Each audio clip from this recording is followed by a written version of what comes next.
Hello everyone, I am CS Shalaka Sharma and this is part 8 of Arbitration and Conciliation Act 1996. Already part 7 that is 7 parts हो चुकी है जिसमें हमने कुछ कुछ टॉपिक्स से रिलेटेड अलग अलग पार्ट्स में बाइफर्केशन करके वीडियोस रिकॉर्ड किए हैं और YouTube पे अपलोड किए हैं. This is the 8th part wherein I will be covering the provisions regarding foreign awards, enforcement of foreign awards. तो आइए देखते हैं कि foreign awards कैसे enforce किए जाते हैं. Let us see. So, enforcement of certain foreign arbitral awards. Chapters 1 and 2 of Part 2 of the Arbitration and Conciliation Act 1996 deal with enforcement of certain awards made under New York Convention and Geneva Convention.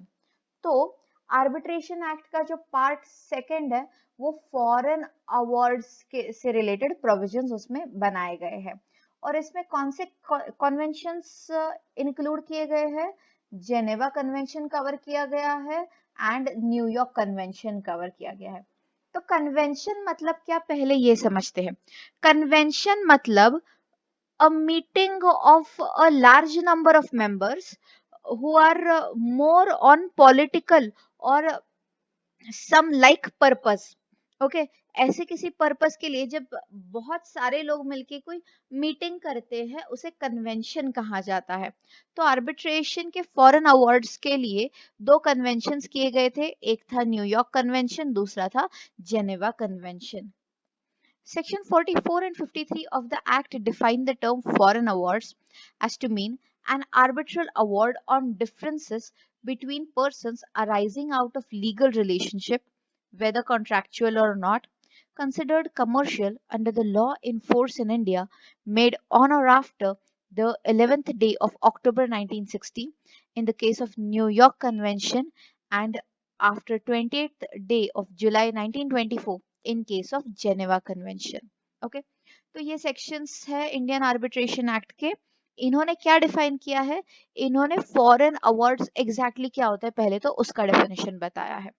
तो क्या होते हैं foreign award? ऐसा arbitral award जो किस पे based है या किसके ऊपर दिया गया है? डिफरेंसेस. डिफरेंसेस माने डिस्प्यूट्स. ये डिस्प्यूट्स किस वजह से हुए हैं? लोगों के बीच किसी लीगल रिलेशनशिप के बारे में. और वो लीगल रिलेशनशिप क्या नेचर में था? कॉमर्शियल नेचर, मतलब कोई एक पार्टी उसमें से कुछ प्रॉफिट डिराइव कर सकता था. ऐसा कॉमर्शियल नेचर में जब वो लीगल रिलेशनशिप है और उसमें उन पार्टीज के बीच कुछ डिस्प्यूट हुए, जो कब बनाया गया है? अगर न्यूयॉर्क कन्वेंशन के तहत अवार्ड देखा जाए तो 11 अक्टूबर 1960 के बाद, और जेनेवा कन्वेंशन के तहत वो अवार्ड दिया गया है तो 28 जुलाई 1924 के बाद अगर दिया गया है. कहाँ दिया हुआ है? आर्बिट्रेशन एक्ट के तहत आर्बिट्रल अवार्ड दिया हुआ है. ओके जो कमर्शियल ट्रांजैक्शंस करने के पार्टीज के बीच के डिफरेंसेस को रिजॉल्व करने के लिए ऐसा कोई अवार्ड दिया गया है उसे कहा जाएगा फॉरेन अवार्ड. ओके आगे देखते हैं. Awards made under New York Convention or Geneva Convention. Any foreign award, whether made under New York Convention or Geneva Convention, which would be enforceable under the respective provisions of the Act applicable to the award, have been treated as binding for all purposes on the persons as between whom it was made, and may accordingly be relied on by any of those persons by way of defense, set off or otherwise in any legal proceedings in India. कोई भी ऐसा foreign award जो या तो New York convention के तहत दिया है या जेनेवा कन्वेंशन के तहत दिया गया है, जो कि कैसे एनफोर्सेबल होगा? जैसे आर्बिट्रेशन एक्ट के प्रोविजंस बाकी अवार्ड को एनफोर्सेबल करते हैं वैसे ही एनफोर्सेबल होगा.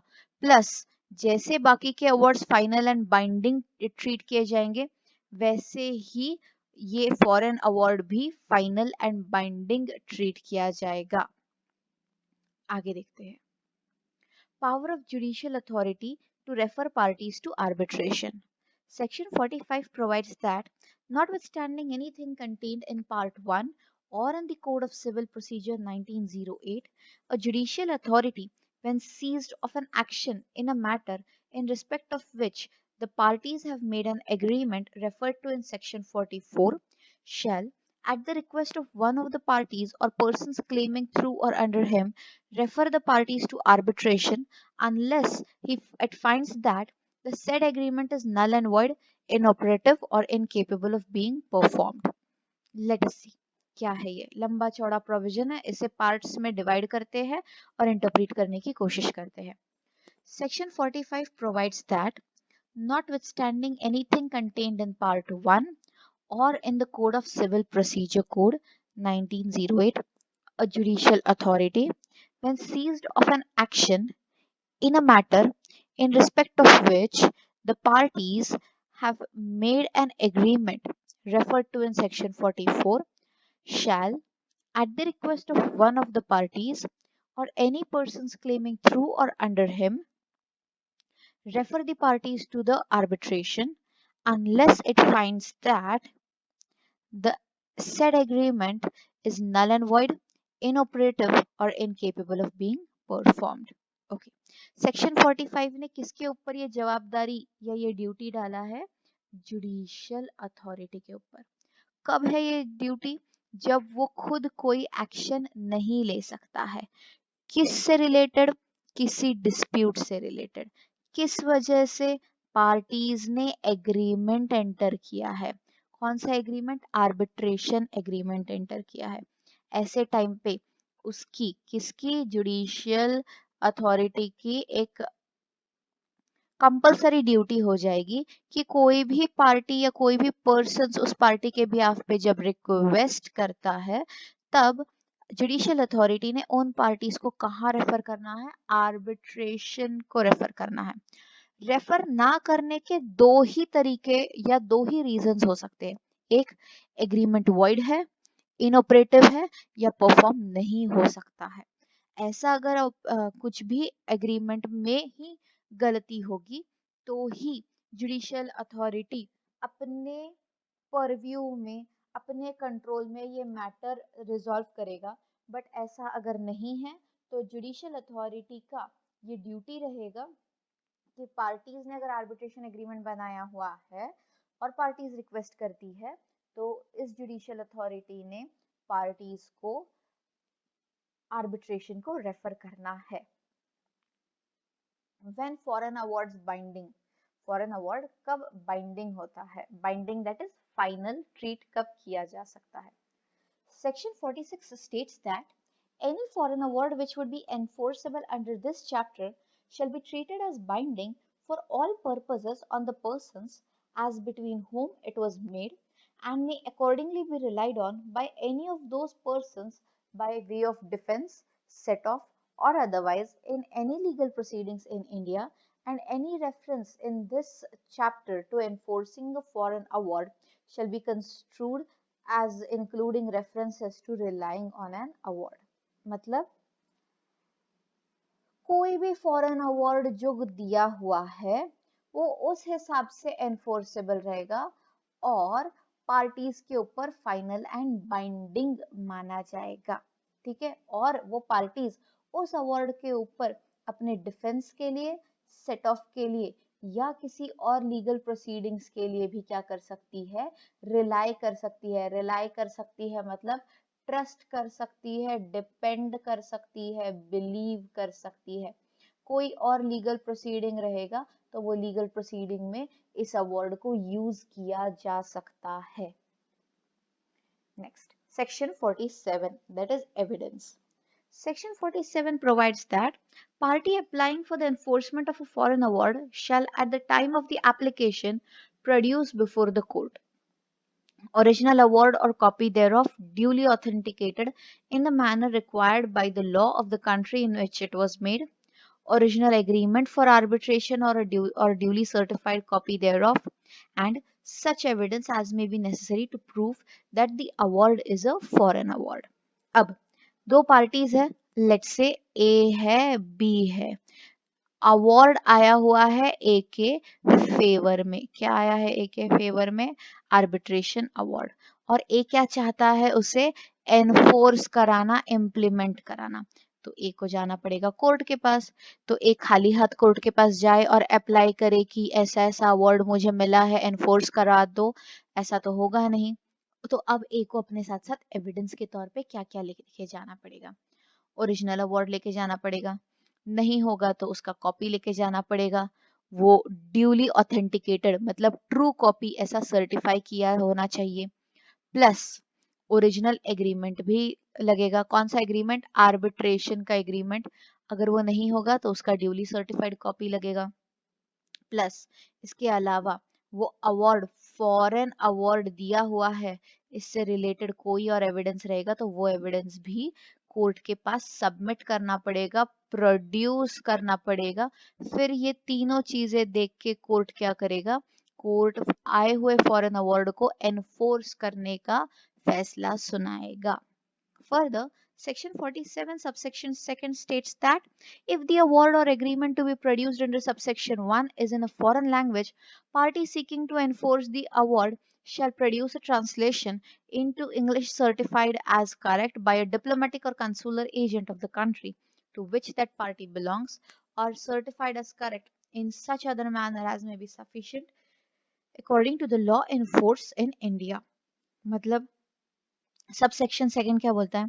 अगर फॉरेन अवार्ड ऐसा दिया हुआ है जो दूसरे किसी लैंग्वेज में, see there are tons of languages which we can not read, और rather we need to have some special knowledge or special practice to read that foreign language. How, what are those? Japanese है, Korean है, Chinese है, then Russian है, Ukrainian है, ऐसी कोई भी और लैंग्वेज में अगर वो अवार्ड दिया गया है, वो अवार्ड इंडिया में एनफोर्स कराने के लिए उसके साथ साथ क्या देना पड़ेगा? ट्रांसलेटेड कॉपी देना पड़ेगा इंग्लिश में, और उससे किसी का सर्टिफिकेशन लगेगा। किसका सर्टिफिकेशन? डिप्लोमेट और कंसुलर एजेंट। कौन से कंट्री का?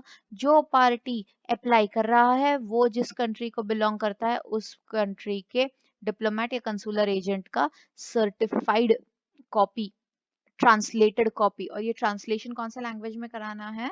इंग्लिश में कराना है। ये ट्रांसलेटेड कॉपी देना जरूरी रहेगा। Next, conditions for enforcement of foreign award. कौन से कंडीशंस पूरे होंगे तभी फॉरेन अवार्ड्स इंडिया में एनफोर्स किया जाएगा? Section 48 of the Act enumerates the conditions for enforcement of foreign awards and provides that the party against whom the award is invoked may use one or more of the following grounds for the purpose of opposing enforcement of a foreign award, namely the parties to the agreement referred to in section 44, where under the law applicable to them under some incapacity or said agreement is not valid under the law to which the parties have subjected, or failing any indication thereon under the law of the country where the award was made. मतलब जो parties है वो किसी incapacity के तहत थे, या जो एग्रीमेंट उन्होंने बनाया वो एग्रीमेंट ही वॉइड है, वैलिड नहीं है, राइट? ऐसे केसेस में जब पार्टीज इनकैपेस वेर नॉट competent parties और the agreement was not valid and still foreign award दिया हुआ है, ऐसे केस में वो award enforce नहीं किया जा सकता। Second, party against whom the award is invoked was not given proper notice of appointment of arbitrator or arbitral proceedings or was otherwise unable to present his case. जिस party ने enforcement के लिए जिस party के favour में जिस party के against में आर्बिट्रल अवार्ड आया हुआ है उसे आर्बिट्रेटर अपॉइंटमेंट के बारे में या आर्बिट्रल प्रोसीडिंग चालू हो गई है इस बारे में कोई अंदाजा नहीं था, इसलिए वो अपनी बात ही पेश नहीं कर पाया। और अगर अपॉर्चुनिटी ऑफ बीइंग हर्ड मिला ही नहीं तो अवार्ड वैलिड होगा क्या? नहीं होगा। सो ऐसे केस में भी अवार्ड एनफोर्स नहीं किया जा सकता। The award deals with a difference not contemplated by or not falling within the terms of submission to arbitration, or it contains decisions on matters beyond the scope of submission to arbitration, provided that if decisions on matters submitted to arbitration can be separated from those not so submitted, that part of the award which contains decisions on matter submitted to arbitration may be enforced. Award किस चीज से related दिया गया है? एक ऐसे difference से related. Difference का मतलब आप समझ लो, डिफरेंस मतलब डिस्प्यूट. ओके, डिफरेंस को क्लेम भी कहा जाता है, डिस्प्यूट भी कहा जाता है. ओके, मतलब अगर ए पार्टी ने बी पार्टी के खिलाफ कुछ इल्जाम लगाया और बी ने उसे एडमिट नहीं किया, तो एक पार्टी कुछ एजर्ट कर रहा है, दूसरी पार्टी कुछ निगेट कर रहा है, उसमें डिफरेंस कहा जाता है. तो ये जो डिफरेंस है, ये डिफरेंस वो ऐसे रीजन से डिफरेंस है जो शायद आर्बिट्रेशन को सबमिट नहीं करना चाहिए था, या उस पे जो डिसीजन आया हुआ है वो डिसीजन शायद आर्बिट्रेशन की जूरिसडिक्शन का नहीं था. लेकिन प्रोवाइडेड दैट अगर कुछ ऐसे मैटर्स है जो सबमिट नहीं करने चाहिए थे और कुछ ऐसे मैटर्स थे जो सबमिट कर सकते थे, ये मैटर्स को अगर अलग अलग कर दिया जाए तो वो हर मैटर जिसके ऊपर आर्बिट्रेशन का डिसीजन वैलिड है वो डिसीजंस एनफोर्स किए जा सकते हैं, और वो हर डिफरेंस जिसके ऊपर आर्बिट्रेशन का जो डिसीजन है वो beyond the scope of submission to arbitration है, वैसे मैटर्स एनफोर्स नहीं किए जा सकते हैं. नेक्स्ट, हम अभी तक ये देख रहे हैं कि कौन से केसेस में फॉरेन अवार्ड एनफोर्स नहीं किया जाएगा. ओके, आगे देखते हैं fourth point. Composition of arbitral tribunal or arbitral procedure was not in accordance with the agreement of the parties, or failing such agreement was not in accordance with the law of the country where the arbitration took place. Arbitration से related composition, arbitrator appoint करने से related provision section 11 में हमने देखा था, that was related to Indian law. तो arbitral authority, arbitrator या arbitral procedure जो एग्रीमेंट में एंटर किया है उस हिसाब से नहीं है, और अगर एग्रीमेंट था ही नहीं तो जिस लॉ में आर्बिट्रेशन हुआ उस लॉ के कंट्री के हिसाब से भी नहीं है, ऐसे टाइम पे आया हुआ अवार्ड एनफोर्स नहीं किया जा सकता है. The award has not yet become binding on the parties or has been set aside or suspended by a competent authority of the country in which or under the law of which that award was made. हमने एक section देखा था, आप मेरा previous slide refer कर सकते हैं, that was slide number 6.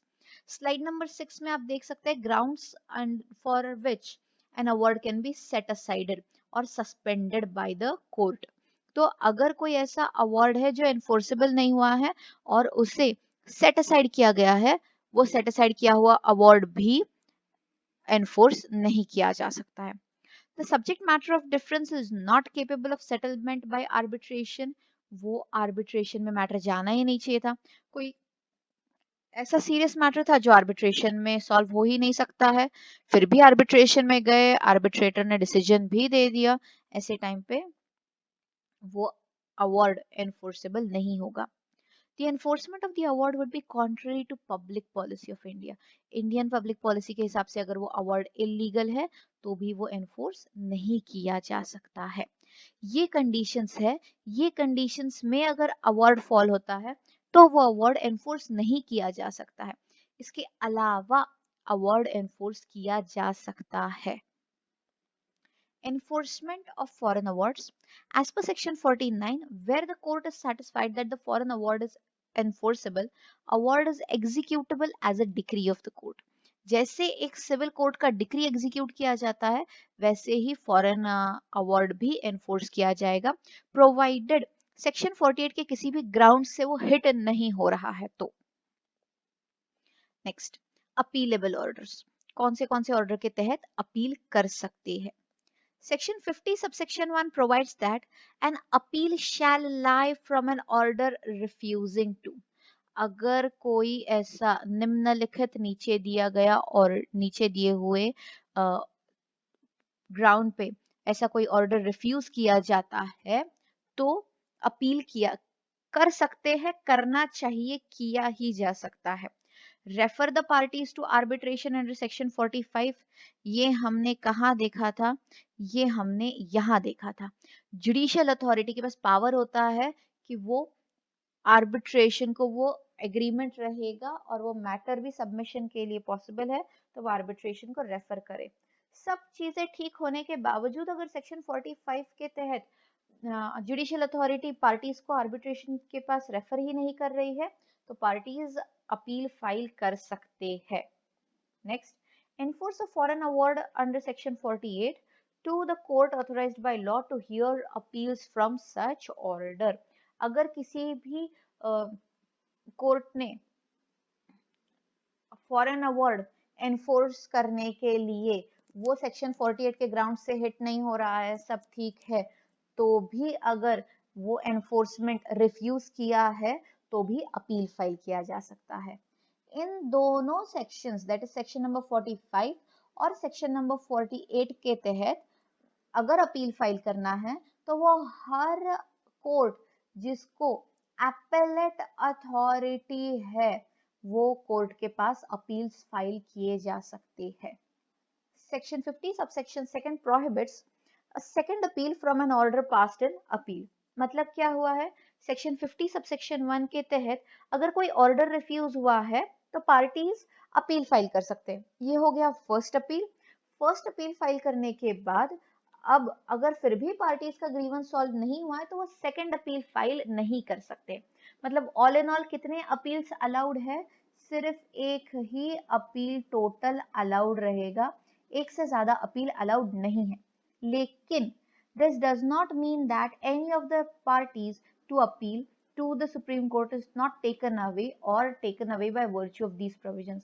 इसका ये मतलब नहीं है कि कोई भी पार्टी सुप्रीम कोर्ट को अपील नहीं कर सकती है, सुप्रीम कोर्ट को अप्रोच नहीं कर सकती है, बिल्कुल कर सकती है।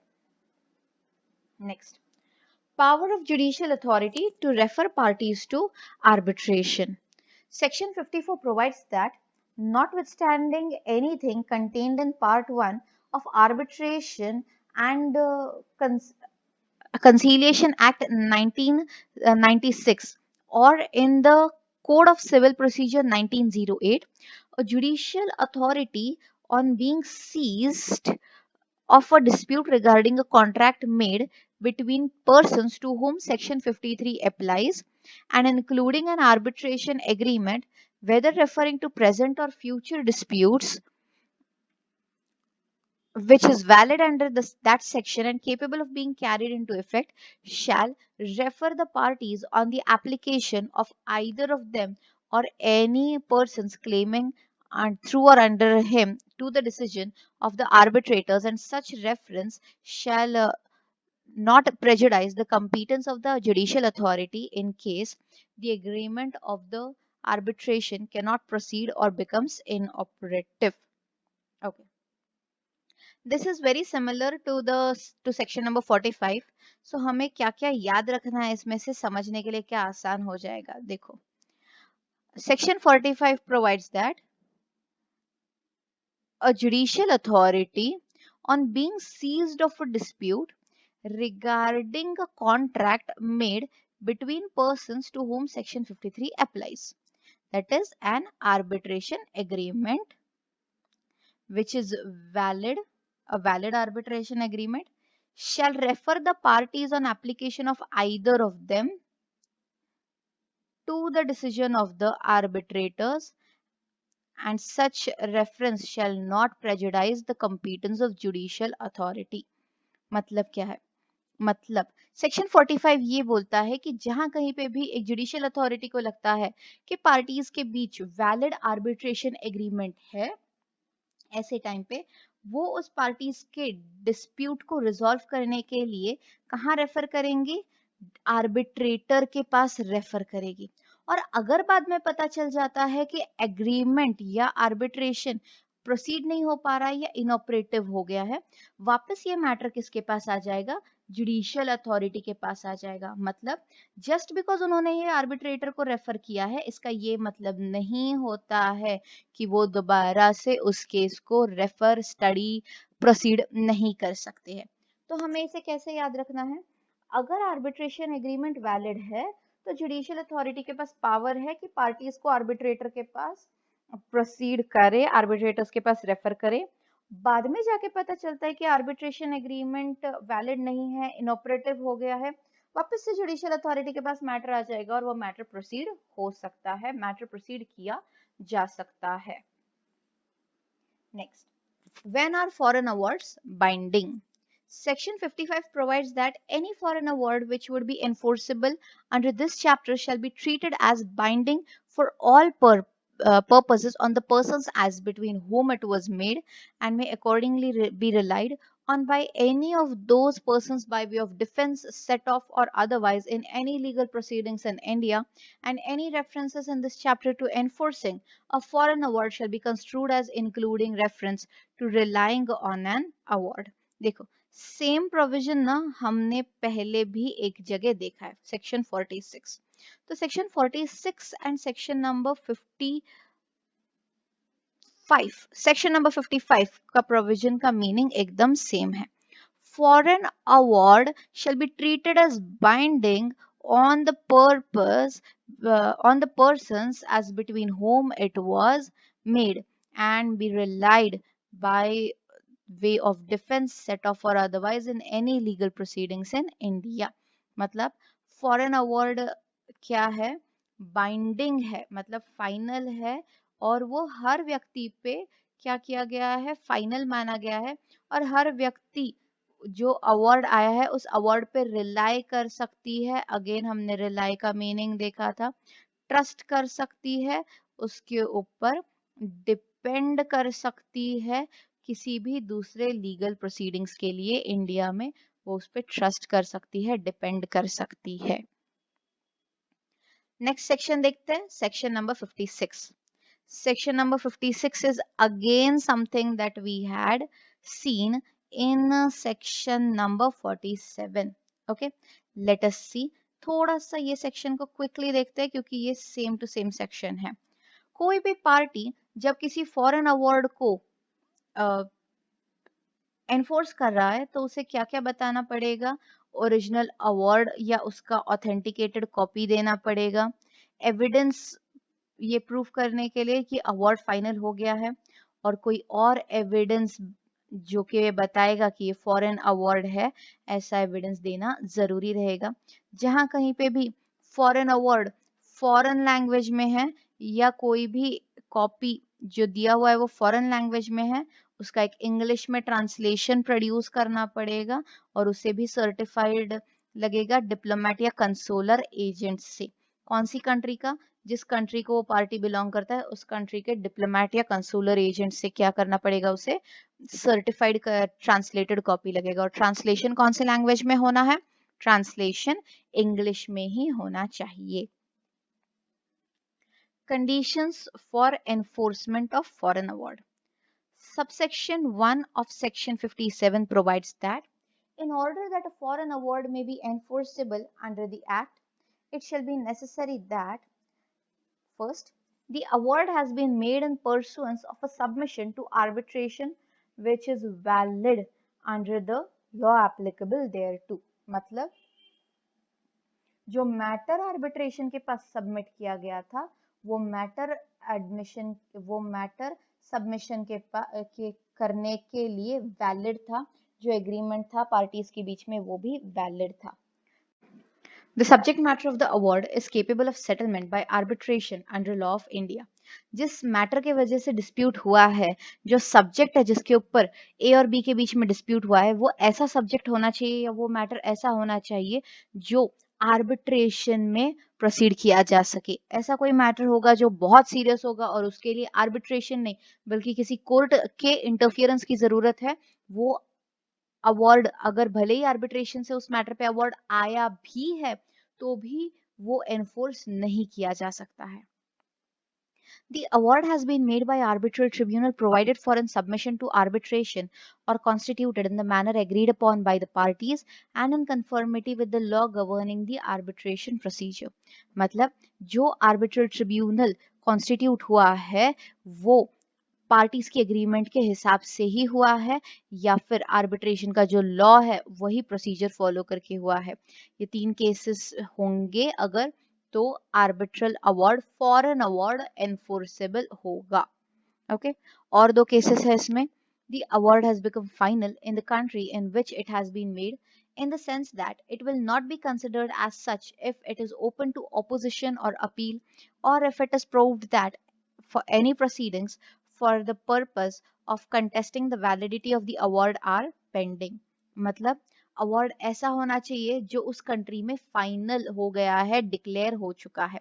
अगर उस पर किसी ने अपोजिशन किया है, अपील किया है, जिसे हमने बाकी प्रोविजंस में पढ़ा था, सेट असाइड करने के लिए किसी भी पर्सन ने उसके लिए अप्लाई किया हुआ है, तो वो अवार्ड फाइनल नहीं माना जाएगा. लेकिन अगर वो अवार्ड फाइनल है, किसी ने भी अपील अपोजिशन नहीं किया है, तो वो अवार्ड एनफोर्स किया जा सकता है. The enforcement of award is not contrary to the public policy or law of India. Not contrary मतलब legal policies के हिसाब से ही award है, वो भी enforce किया जा सकता है. This provision is absolutely opposite to the grounds mentioned in section 48. Section 48 में दिया था क्या क्या grounds होंगे तो वो award enforceable नहीं हो सकता है. यहाँ दिया गया है क्या क्या ग्राउंड्स होंगे तो अवार्ड एनफोर्सेबल हो सकता है. Next, further subsection 2 provides that even if the conditions laid down in subsection 1 are fulfilled, enforcement of award shall be refused if the court is satisfied that award has been annulled in the country in which it was made. जिस country ने award final किया था उसी country ने उसको क्या कर दिया, एनल किया. एनल करना मतलब कैंसल कर दिया. The party against whom it is sought to use the award was not given notice of arbitration proceeding in sufficient time to enable him to present his case. जो party के खिलाफ arbitration award आया हुआ है उसे वो अपनी बात रखने का मौका ही नहीं मिला. He was not properly represented. इन दो केसेस में आर्बिट्रल अवार्ड एनफोर्स नहीं किया जा सकता है. The award does not deal with differences contemplated by or falling within the terms of submission to arbitration. मतलब मैटर कुछ ऐसा है जो आर्बिट्रेशन को सबमिट नहीं होना चाहिए था, किसी और कोर्ट को सबमिट होना चाहिए था. ये तीनों केसेस में अवार्ड का एनफोर्समेंट पॉसिबल नहीं है. Provided that if the award has not covered all the differences submitted to the arbitral tribunal, court may, if it thinks fit, postpone such enforcement or grant it subject to such guarantee as the court may decide. मतलब कुछ ऐसे disputes है जिनके लिए submission arbitration में किया जा सकता है, कुछ ऐसे disputes है जिसके लिए submission arbitration को नहीं किया जा सकता है. लेकिन arbitral tribunal ने धड़ल्ले से सब पे award दे दिया. ऐसे में जिसका सबमिशन आर्बिट्रल ट्रिब्यूनल को देना सही था उसके अवार्ड्स को एनफोर्स किया जा सकता है, बाकी नहीं किया जाएगा. ऐसा भी अगर कोर्ट चाहे, उसे सही लगता है तो ऐसा ग्रांट कर सकता है. Next, as per section subsection 3, if the party against whom award has been made proves that under the law governing arbitration procedure there is a ground other than the grounds referred to in clauses A and C of subsection 1 and B and C of subsection 2 entitling him to contest the validity of the award, the court may, if it thinks fit, either refuse enforcement or adjourn the consideration thereof, giving such party a reasonable time within which to have the award annulled by the competent tribunal.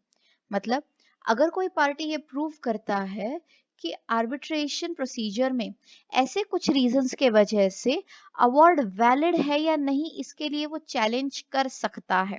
ऐसे time पर court के पास अगर application आया है enforcement के लिए तो वो एप्लीकेशन कोर्ट रिफ्यूज कर सकता है और उसे पोस्टपोन कर सकता है. टू एडजर्न मींस पोस्टपोन, उसका एनफोर्समेंट पोस्टपोन कर सकता है, जिससे क्या होगा, जो पार्टी अवार्ड कॉन्टेस्ट कर रही है उस पार्टी को और अधिक वक्त मिलेगा, जिससे कि वो ये प्रूव कर सकता है कि अवार्ड में भैया कुछ तो गड़बड़ था और अब उस अवार्ड को एनल करने की या कैंसिल करवाने की जरूरत है.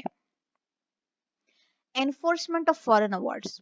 Section 58 provides that where the court is satisfied that the foreign award is enforceable under this chapter, award shall be deemed to be a decree of the court. मतलब execution जैसे decree का होता है वैसे ही एक सिविल कोर्ट की decree का जैसे एग्जीक्यूशन होता है वैसे ही ये अवार्ड एनफोर्सेबल रहेगा. Appealable orders. Subsection 1 of Section 59 provides that an appeal shall lie from the order refusing the parties to refer to arbitration under Section 54. Section 54 के तहत जुडिशियल अथॉरिटी का हमने प्रोविजन अभी देखा था. ये प्रोविजन है Section 54 कि जुडिशियल अथॉरिटी को जब पता है कि आर्बिट्रेशन एग्रीमेंट है तो वो अगर उस पार्टीज को आर्बिट्रेशन को रेफर करने से मना करते हैं तो उसके अगेंस्ट अपील फाइल किया जा सकता है.